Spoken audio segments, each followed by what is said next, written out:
right, I'm here with Chris Schwab, the founder of Inova Local. Chris, how you doing today? I'm good. How are you, Andrew? Doing good, thanks. We were chatting before we hit record. You're in Japan, right? That's right. Right about 20 minutes outside of central Tokyo. Right on. Before we dive into your story, do you want to give a brief introduction for people that may not know you? Sure. I'm a bit of a serial entrepreneur, mostly in the cleaning industry, although we're talking about a different business today. That's my background. I am a dual citizen of the US and the UK. I grew up in the UK despite the obvious American accent. So that carried with me. I started my first business about 10 years ago now. And that's the 20-second intro right there. My whole career has been business from day one. So there's nothing else to add. Yeah, no, that's great. Let's move into Inova Local. Tell me, what did it do? What problem did it solve? Let's start there. Sure. If it's okay, just backtrack the origin story, which will make Inova Local make sense. So about 10 years ago, I started dating my then girlfriend, now wife, over in the background here, who's Japanese. At that time, I was going to university in Washington, D.C. Unfortunately, Japan and DC are quite far, so it was a long distance relationship for most of the time. At that time, we had basically, this was kind of the digital nomad 2.0 era, where you had to be a travel blogger or a web developer or a digital nomad guru to have an online job. It was still fairly unusual. There were people doing it, but it wasn't typical for someone with no experience to have that type of job. So my degree was in psychology, which is not a good degree if you want a remote job. And it really is pretty much the worst one. So we had a bit of a conundrum about continuing our relationship or not. We obviously were in love and wanted to continue it. So I decided to go down the business route and start a business to have the flexibility to go and live with her over there. So to keep a very long story short for today's purposes, I started a local house cleaning company that I grew and turned into a remote house cleaning company. I was the first one to do this model, which you kind of see everywhere nowadays. And I started living from Japan and blogging and sharing case studies about how to build this cleaning company. Well, one of the important steps in building that cleaning company was hiring VAs to manage the day-to-day for me whilst I was in a very different time zone. So I started blogging about how I hired and trained my own virtual assistants based off of some of Tim Ferriss's work, but to manage the daily operations of a cleaning company instead of an e-commerce store or a supplement business. Well, a lot of other house cleaning and painting and lawn care owners really liked the idea of this, and they started reaching out to me. And they started saying, hey, Chris, I'm actually exhausted. I haven't taken a vacation in 10 years. Could you train a VA for me too? And you can see where this is going. I hadn't originally thought about starting this as a business, but when a swarm of people come to you and they ask you to do something, if you're an entrepreneur, it's impossible to say no. So I started very casually on a beta basis, just training VAs for other people and offering them on a service, on a monthly service. And that turned into what we're talking about today is my recently acquired business, Inova Local, which provides virtual admin services for home service business owners. That's incredible, man. You're a trailblazer. Because VAs today, everybody seems to have them, or I think maybe, even just 5 years ago, hiring remotely, especially for local businesses or startup businesses, was far less common. But it sounds like, you kind of figured out how to do that and you built an entire business around it. Thank you. And I will add just an interesting data point there. There was a very stark difference between selling our services pre-COVID and post-COVID. We started in 2017. I hired my first VA in 2016. So people had used VAs for Amazon stores and other purposes before, but no one had really used them for a local business. It was still a physical office, a manager in a seat in front of you. That was kind of the way it was back then. So at this time, 2016, 2017, me selling the VA service, if they had seen the case study, they were sold on it. But if I was selling them for the first time on a sales call, it was a very difficult thing to explain to them how a remote person 2 states away can run their local cleaning company in Alabama or wherever, fully fine without them there. So selling pre-COVID was actually a very difficult thing to do. There was a lot of education and a lot of demos and a lot of this is how it works that you have to do. Post-COVID, once the Zoom era started and once everyone started understanding remote, it's the easiest thing in the world to sell now. People just get it and they know it's possible and they expect it to work. So there is a very clear difference between those 2 eras in the service that we sell. 100%. I remember at my previous company, we had our engineering team outsourced and we had some support individuals in the Philippines and also regions like France. And I remember I'd explain it to people and people were like, oh my gosh, like, how do you set that up? How do you do it? Blah, blah. It felt much more unique than it is today where, almost every company or business has some portion of their staff remote or in another country. So it's interesting. It sounds like you caught some tailwinds towards the end of, Nova Local. Is that kind of what you're saying? Yeah, it was kind of right time, right place because we built the foundation pre-COVID and then we could kind of ride that wave. So it was not intentional, but it was very much welcome. Nice. What was the business model? Was it like a placement service? Was it a monthly subscription fee? What did that look like? Yeah, we thought about doing a finder's fee early on, but because I come from the cleaning world where everything is recurring revenue, you want someone who's going to come to your house and clean every week or every month on a regular schedule. It had been ingrained in me to when I do a business, to make it a recurring monthly revenue type of business. And so you can charge a lot for a finder's fee. You can charge $5,000, $7,000, $15,000 for placing a great office manager, but it's a one-time thing. So I'd started out with a small group of people on a beta, and I just said, hey, look, happy to train them for you, happy to manage them for you. But in return, I would like to charge you this much per month in a set hourly package. So the way that we bill is a little different than you would pay an employee. So an employee, you'd pay them for 8 hours a day, 40 hours a week, and you'd run payroll. Right. We do it differently, and I'll tell you why. So in the home services industry, there's something that we kind of joke about called the Valley of Despair. And what the Valley of Despair is when you're running a home service business, sort of between $200,000 and $500,000 per year in revenue, there's a valley where you're profitable and you're very busy, but you as the owner are not profitable enough to actually hire a full-time office manager. So you're kind of stuck, and a lot of people get stuck in this 20 to 40K a month rut for years on end because they're busy, they're growing, and then they keep dropping the ball, and then they crash back down and they lose accounts, and they repeat the cycle forever sometimes. So interesting. I had gone through this cycle myself, which is why I hired VAs, because we grew faster than I expected. And I was just not a good manager of cleaners, to be frank. So I needed someone who could manage them for me. Well, I had approached two ladies in New Jersey with at the time, kind of an unusual proposition. I said, hey, look, you've been office managers for decades. How would you feel about managing an office in DC from New Jersey of a local cleaning company? Would you be willing to give that a go for, I forget exactly, it was either 2 or 4 hours a day at that time. And they didn't miss a beat. They said, sure, let's try it and see how it goes. So that actually worked better than you would think. I didn't have a process in place at that time for myself. When I trained it for others, I created one. But the way that we bill people is a set monthly hour package deal rather than 40 hours per week. It's nice. You're a small business. Maybe you can only afford 2 hours a day as support. So we would charge you for 60 hours per month, right? And that way they can get these essential admin support that they need, but they're not going down in profitability too much. So they can still pay themselves. So we bill, to make a long story short, based on a set amount of hours per month. That is an amazing business model. I love that. So essentially what you'd be able to do, would you have VAs working for multiple different companies or businesses? Do I have that right? It depends on the size of the business and their needs. So some businesses have 3 VAs through us, and those VAs are just full-time on that business, like they're their whole office team. Right. Other businesses are doing $20,000 a month and they only need a VA an hour a day. So that, in that sense, those VAs who have smaller accounts, they can manage 2 accounts typically and not sacrifice any quality and not have any conflict between those accounts. But we're always concerned about keeping a high level of quality for our clients, but also not overwhelming our VAs. When you're an office manager for a company, you get to know the owners and the teams and the clients, right? So if you're doing that for more than 2 accounts, it's just too much for one person to manage typically. So usually smaller accounts, a VA might have a couple clients, but a bigger account, it's usually just one VA, one business. What an amazing business. I love this, Chris. This is great. Thank you.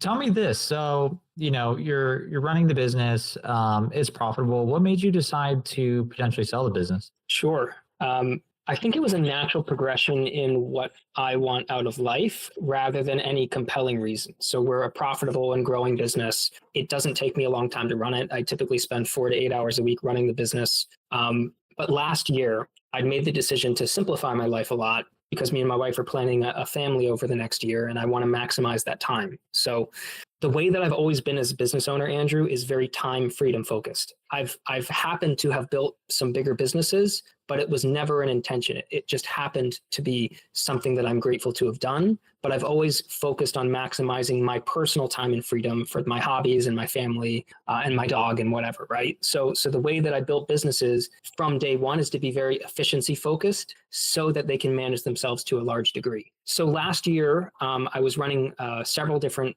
businesses, 3 cleaning companies and a VA agency and a consulting agency. And I just early on, the idea of being a serial entrepreneur is fun and it's invigorating. But after a few years, your focus is so split on different projects that, at least for me, it kind of lost its magic and I found myself being pulled in too many different directions. And so I decided to simplify and sell my cleaning companies.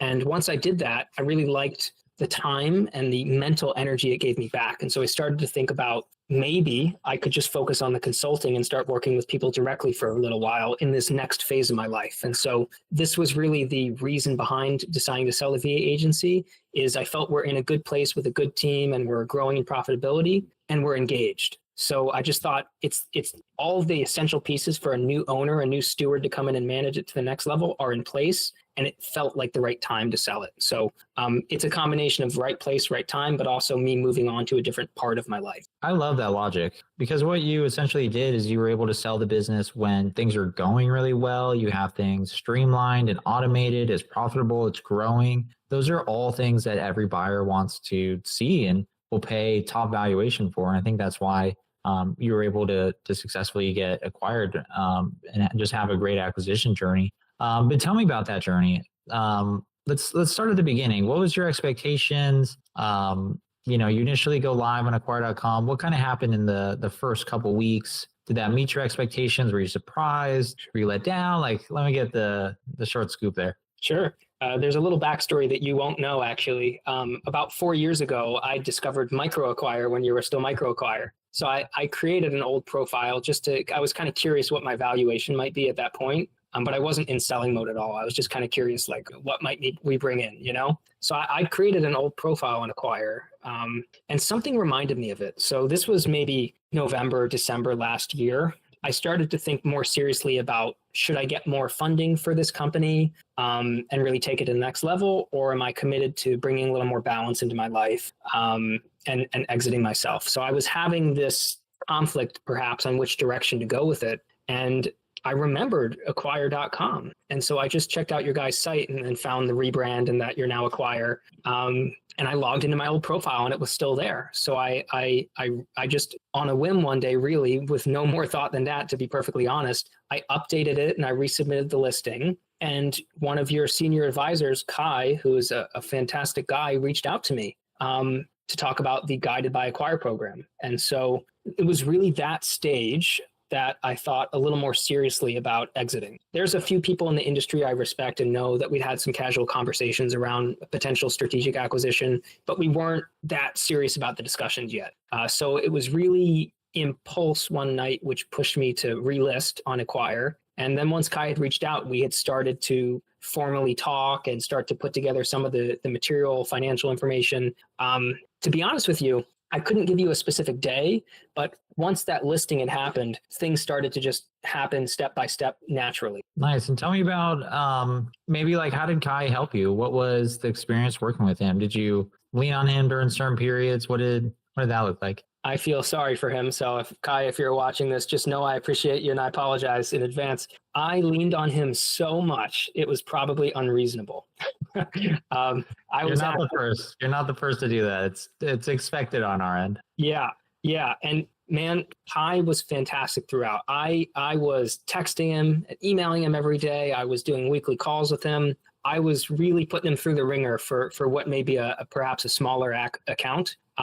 And he showed up every single time, even at some unreasonable times. He really accommodated the time zone difference between us. So I leaned on him from the listing to the wording to sending emails to potential buyers. I was asking him to review my wording to make sure I wasn't, shooting myself in the foot. So he had helped at every stage from the initial listing even to jumping on a call after the acquisition to wrap up. So the support he provided was genuinely immense. Kai is the man. He's one of our top acquisition specialists at Acquire, and I'm glad he was able to make this a huge success. That's what we like to see. Tell me about the buyers. Were you surprised at the quality of buyers, or were you not impressed? Like, what was your thoughts when buyers started signing NDAs? You hopped on those initial buyer calls to meet them and answer questions that they have. What was that experience? Sure. I had set a few maybe guidelines for myself. I wouldn't call them make or break deals per se, but I'd set a few guidelines for myself on what I wanted from buyers, which are sort of intangible. So when I was searching for buyers to connect with, obviously I'm interested in people who could pay the money that I wanted. There's a base financial requirement, of course, but what's always been important to me is the teams that I built. When I pass a business on to someone, I'm not just saying, here you go, here's my business, now give me money. And I'm sure this is common with founders. I really want to make sure that the next person coming in is going to be a steward of that team, and they're able to do something for the business that I haven't been able to. And so what I was searching for wasn't just someone who would pay me the money and then roll up my team into a bigger organization. I was looking for a strategic buyer who wanted to enter the US market, because we're a US-based VA agency, or someone who had a existing service where a VA service on the back end would complement them well. For example, one of our partners is a well-known house cleaning company, CRM software. Well, they've white labeled our VAs in the past. And so we talked with them, for example, about a potential acquisition, because for their audience, it would make sense to provide both an automation CRM and a delegation service for them to pair it with. So we were looking for potential strategic partners where it would naturally be a fit between our two teams. Or we were looking for people who wanted to expand the company as an independent unit, and they had the necessary skills and experience to do that. So that was kind of the different buyer profiles that I was looking for on who on the surface might be a good fit for us. But there's also an intangible element to it too. Some of the people that I've talked to over the years are great businessmen, and I'm sure you've had this experience too, but they're not necessarily great people. They might be lacking in the integrity department. They might be lacking in the honesty department. Maybe they get very angry easily and shout at people. You know, there's a personality component, which is actually important to me. The way that I try and conduct myself as a leader is always to be very calm, to be in listening mode, to give my team what they need. I'm not a commander. I don't ever command people on my team to do something. It's just not really the way that I'm wired as a person, and thus not wired as a business owner. And so I was looking for someone who, not a carbon copy of me or anything, but I was looking for someone who displayed a similar level of leadership and a similar style of leadership that would be able to take a mature look at how to manage the business properly. So there was a personality component to what I was looking for with buyers as well. That is incredible. I love how much thought you put into that, because it's important. Warren Buffett has a really good quote where he says, you can't do a good deal with a bad person. And it's true. You have no idea how many times I've seen acquisitions fall apart where, you know, the founder and the buyer just can't get along for one reason or another, or they don't see eye to eye on certain things. So I think it's awesome that you did that. I think that's just great advice to other founders listening, where, you know, one easy thing to do during your acquisition process is get really serious about the type of buyer you're looking for, and really search for that and prioritize those types of buyers. For example, I was talking with another founder that recently got acquired. They had a piece of technology for finance professionals. It was pretty technical, but what he's looking for is an individual that had a finance background rather than just a technical background, because he thought that would do better for the business. And he prioritized those types of buyers, and the acquisition 6 months later is doing fantastically well. So kind of similar story where he was looking for a specific type of buyer to really take care of the business because they had a background in it, understood it. So that's great. Tell me a little bit more about the buyer that you ended up actually selling to. You don't have to say their name or anything like that, but I assume they had these qualities that you're describing. Was there anything else that really stood out about them? Was their offer the highest? Did they have great terms? Did you guys just get along really well on the first call? Did you kind of just know, like, this buyer just kind of gets it? Like, what made this buyer stand out? I'll add more detail, but actually the answer to everything is yes. So I had done several acquisitions myself, but also sales, again, in the cleaning industry, but they were always to people who I'd already had a pre-existing relationship with. Maybe they were another cleaning coach in the industry, or they were a student of mine. There were people that I already knew and could, to a degree, vouchsafe for. that they would be responsible owners. So this was my first time selling a company I built to a total stranger. And I was very nervous about that. So Kai will tell you, if you ask him, I peppered him with questions about that, man.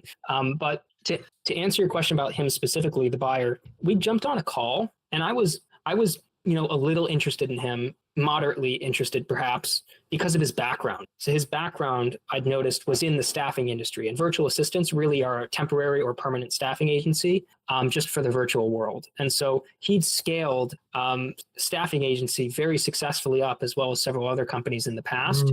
So he'd had the experience of taking a company from my current size to 20, 30, 40 million a year. So he'd actually had very specific industry experience of doing this just in the IT industry instead of in the virtual assistant agency world. So there was so much overlap. I knew going in, he'd understand what we do pretty well, but I wasn't particularly interested in him at first until after our first call, because I'd already spoken to a couple other potential buyers who ran VA agencies specifically. So I was more interested in them at first because the surface level match was perfect. But after speaking to him, his way of conducting himself really made me take him more seriously. He is a little bit, I'm 32, he's a little bit older than me. He was kind of bred in the San Francisco Bay Area startup world for a number of decades, but he's very calm. He's very focused on positive psychology. He's very good listener. And he was able to lay out his thoughts and articulate himself very clearly on what he wanted to do with the business. So he had come into me very prepared and with the right attitude. And so after speaking with him, I immediately felt a connection with him on this guy would be a really good new owner, having only spoken to him once at that point. So I was immediately after that call, he became my number one almost immediately. And so we talked a few more times about what his plans would be, about why we do what we do, what he sees the future of the company as, why he's interested. And at each of those conversations, my confidence grew such that after just about 3 weeks, we'd signed an LOI together. That is incredible. And I think the lesson there, maybe for other buyers that might be listening or other founders, be on the lookout for the buyer that's really prepared, the one that has really good questions, that are really digging into the materials, where it's clear they've spent time reviewing this opportunity before you hop on a call. In my experience, through a ton of acquisitions, typically when we come across a buyer that's really prepared on the initial calls, it speaks volume. It really does. It shows that they're interested in the business, they're experienced most of the time, they're extremely interested in the opportunity, and they've just done their homework, which just moves things along faster. And, in acquisitions, speed really does make acquisitions happen. So that's great. Tell me about this part. So you signed the letter of intent, you and the buyer on the same page, you move into due diligence. What did that process look like? How long was it? Any speed bumps, any big learnings that maybe you'd give to another founder? What did the due diligence process look like? Sure. If I could just add one more comment from the previous question real quick, because I think it might be a good thing to share. You want to make sure that your timelines for an acquisition line up too. So I actually had another really a perfect buyer, someone I've known for a long time and worked within the industry, but they were looking at an acquisition end of year, beginning of 2026, which is very different than what I was looking for. So the buyer that I ended up going with, we talked about our timelines, and those timelines had matched up perfectly. It was somewhere between the next 2 to 6 months.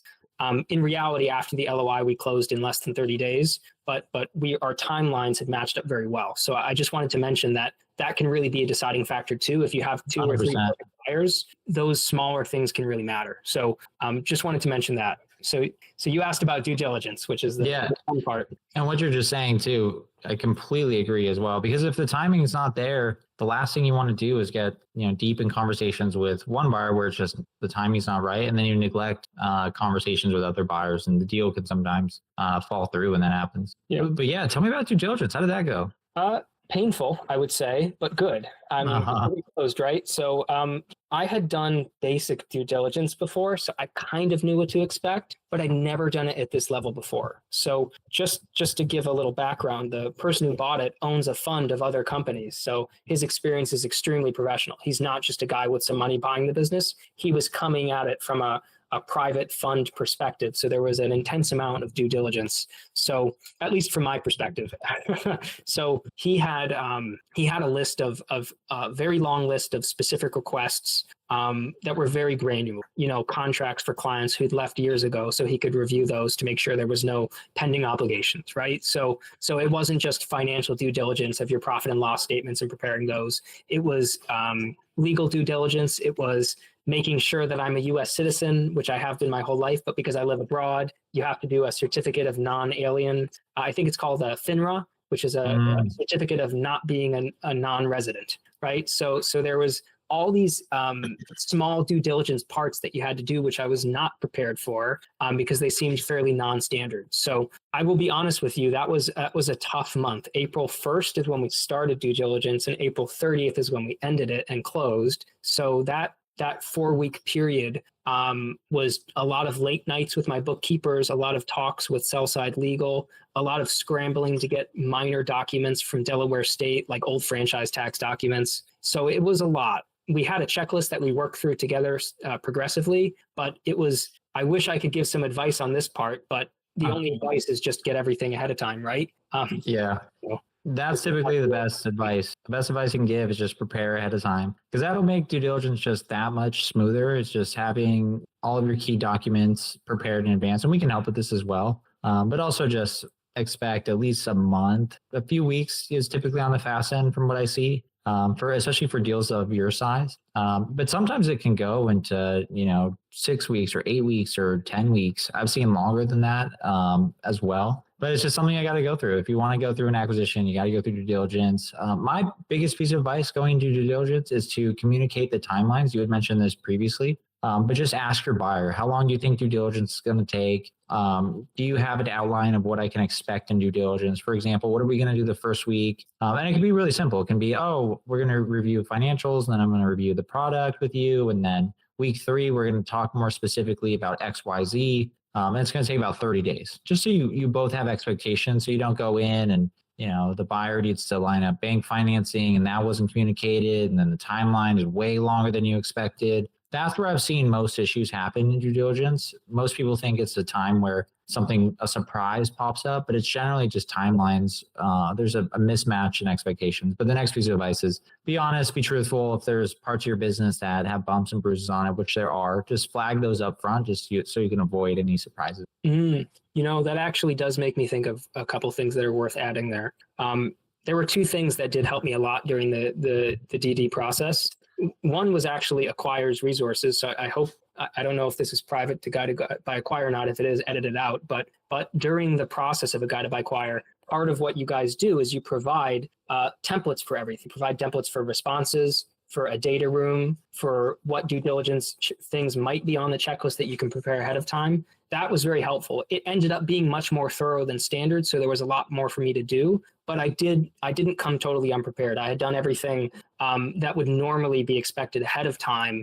There was just a lot of extra requests. So that was very helpful in preparing going in. But the other thing was really helpful that impressed the buyer, and this might be a small tip for others, is to also start preparing post-acquisition stuff before you close and then share it with the buyer. So what I started doing was I started preparing a separate asset transfer room where I recorded Loom videos and written SOPs on how to do different tasks for the owner. And then I actually shared those tasks and SOPs with the owner so he could see all the preparation that was being done ahead of time for a smooth post purchase transfer of ownership. So one thing that you can do if you're feeling really strongly about this buyer as you progress is actually start to prepare the post stuff and then share it with them before so that you can kind of rope them in to the whole big picture. That's massive. And the first point, the templates and the due diligence guides, those are available to everyone. So if anyone's listening to this and you want to check those out, feel free to email us at Acquire. But the second part is amazing advice. Yeah, you're in sales when you're selling your business. So it's really important if you can to paint that, picture with light at the end of the tunnel and get the buyer excited about, what closing is going to look like and helping them understand how are they going to operate this business post-close. That's a great piece of advice. Anything that you can do to essentially de-risk the acquisition for a buyer, I highly recommend doing this. So putting together, standard SOPs or looms like you had mentioned, or just outlining things to a bit more than what's asked, just gets a buyer more comfortable, gets them excited about acquiring the business even more, and just increases your chances of the deal successfully closing and having a successful acquisition. There's very minimal downside to putting items like this together. Yep, agreed. So tell me this, we move past due diligence, you take a big breath. You move into closing and the money is successfully wired to you. You've successfully sold your business. It's a huge accomplishment. Did you do anything to celebrate? Did you buy a new house, new car? What did you do? I will be. Let me tell you the closing day story, though. It's There's not always that a story. There's always a story. it's not that big, but it was nerve-wracking day. Not because of the transfer that I was sure was going to go through. Actually, we were all operating on different time zones. So the buyer was in, I think he just flown to Italy at that time. So he was in time zone 1. His sell side legal was in another time zone in California. My sell side legal was in North Carolina, and I was in Japan. And then my team were in Eastern time zone. So all of us, and he'd spoken to the team before, a couple days before the closing. So all of us were operating on 5 different time zones on closing day. Oh my gosh. And this was kind of crazy, but my sell side legal, he told me this ahead of time. So we had a bit of a deadline. His holiday started on closing day. So him and me were exchanging emails at my 2 a.m., 3 a.m., 4 a.m. to successfully get the last few words of the contract put together and just finalized, right? So we were exchanging very early morning hours and very late hours, those last couple days up to and including closing, to try and get it done before he was on the plane. But we'd actually done the transfer and the signing while he was on the plane. Oh, wow. Yeah. So it was intense in that sense of just managing time zones. But anyway, to answer your question, the actual closing process and the wire, that all went very smoothly. It was just stressful because of all the juggling.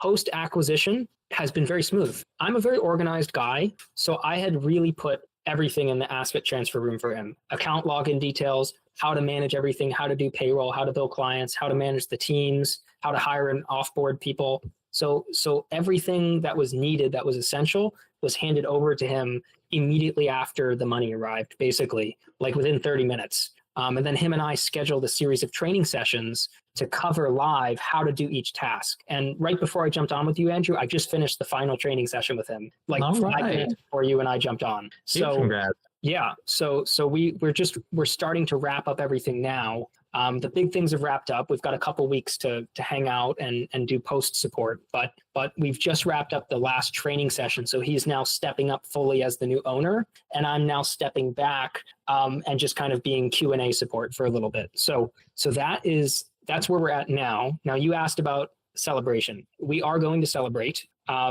We've intended for some time to buy some land here in Japan and build our own house. So I have another source of income with my consulting business to cover day expenses, but the intent for a few months now has been to take the money from the business sale and invest it into a cash buy of the land instead of a mortgage. So we're going to go and purchase some land and build our family there. That is exciting. I'm so happy for you, Chris.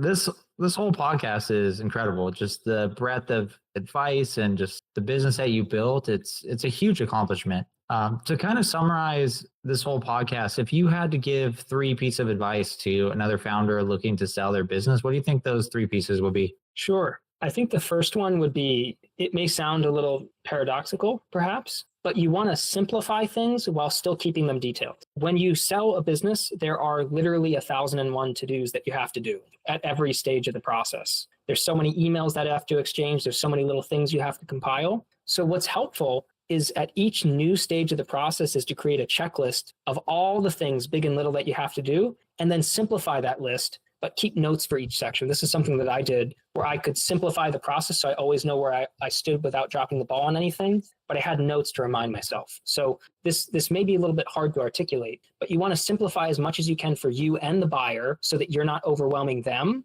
but you want to make sure that nothing is really slipping through the cracks. So if you can find that balance between simple and detailed, that will serve you well throughout the acquisition process so you don't go crazy and you don't scare the buyer away, because it can be very easy to be too detailed and you overwhelm the buyer and then they just go, no thanks, I don't want to deal with this mess. So there's a real balance of what information you give them versus what you don't, or when you give information over to them. So be clear and concise in each stage of the process without making sure that you're overwhelming someone. So I think that would be the first, perhaps, piece of advice. I think the second one would perhaps be around meaning. We build businesses for a reason. Sometimes it's to build a big business and that's the gratification itself. For me personally, I have never started a business just to start a business and grow it. I respect that a lot. And many of my friends have been successful in business, and I'm so happy for them. But emotionally, I don't connect with that at all, Andrew. I build businesses for a reason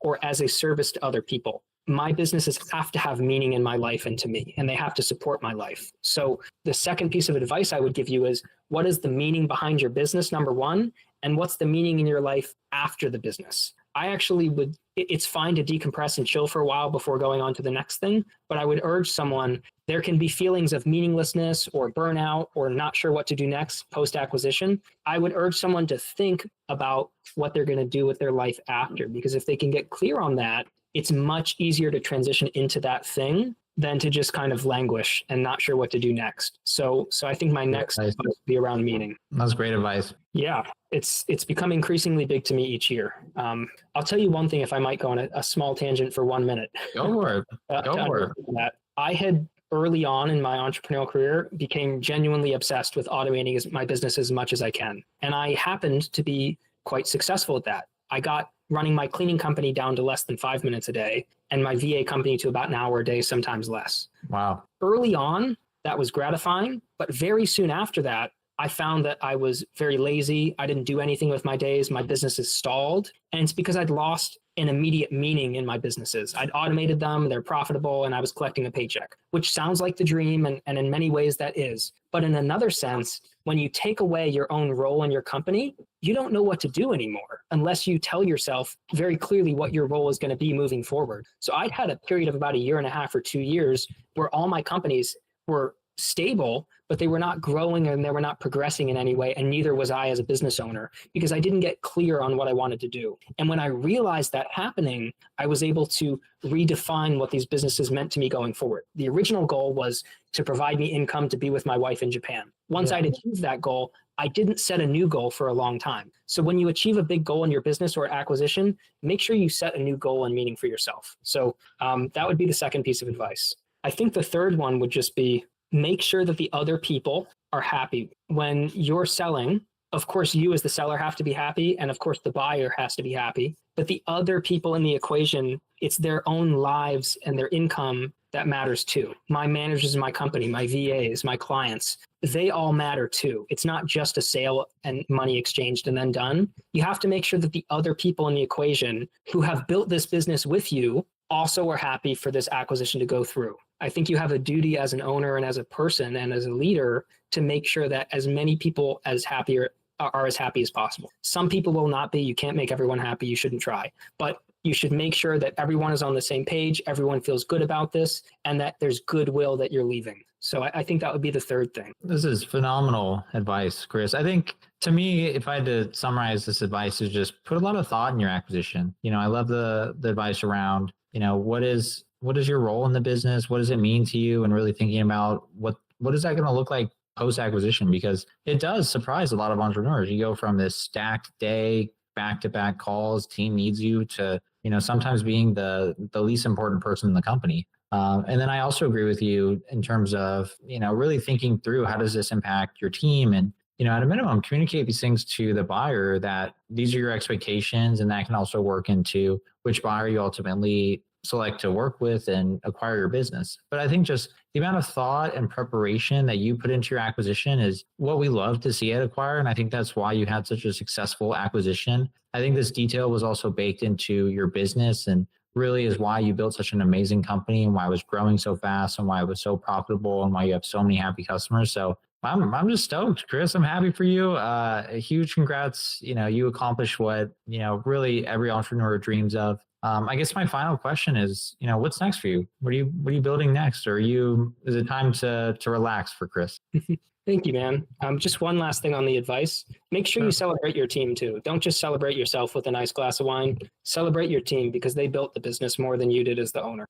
We all, as the owners, we put in hard work, but I think most of us know our team does the hard work every day. So just make sure you celebrate your team in this. There's a few things that are next for me. This might sound strange, but I'll explain it anyway.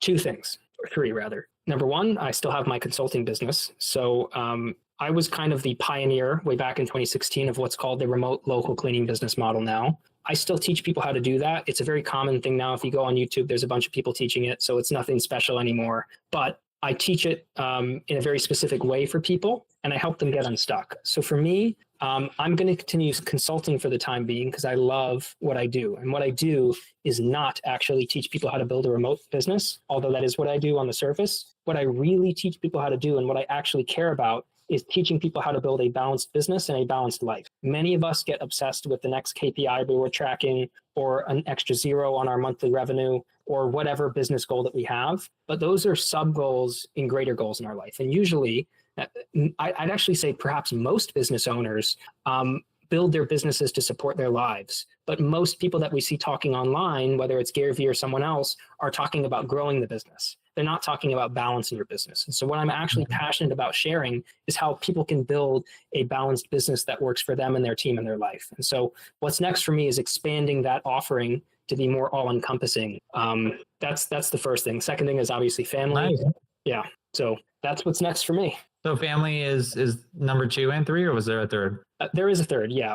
It's more personal. So way before I had started my first business, my cleaning company, I was on track to study psychology. I've always been interested in it, and I still am. So originally I was going to go on to clinical psychology, but there's no English taught clinical psychology programs in Japan. So it was something that was put on the back burner naturally just for a while out of necessity. So, family is more important than any career, I think. So I'd put that on the back burner for a few years. For me, we live here in Japan, but I have British citizenship. I grew up there. And so me and my wife will be moving back to the UK in a few years to settle down there. So when we move back, long term, I'm actually going to return to clinical psychology. So nothing to do with business at all. But long term, that is my plan, is to return to that. So right on. Yeah.